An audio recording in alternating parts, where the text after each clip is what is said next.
Doctor Faisal Ahmed, health ভিউতে dental consultant হিসেবে আছি। প্রগতি24.com টিভি যেটা ৮ম বছর পেরিয়ে ৯ম বছর পদার্পণ করতে যাচ্ছে, এতে আমি খুবই আনন্দিত এবং গর্বিত যে আমরা এই 24 টিভিতে রেগুলার বিভিন্ন প্রোগ্রাম নিউজ, বিশেষ করে নিউজগুলো পেয়ে থাকি।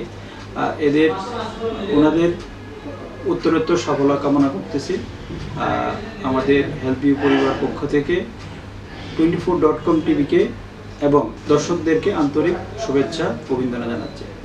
আশা রাখছি উত্তরোত্তর এই টিভি আমাদের সকলকে বিভিন্ন সংবাদ দিয়ে সমৃদ্ধ করবে এবং নিজেরা আরও উত্তরোত্তর সফলতা অর্জন করবে। ধন্যবাদ।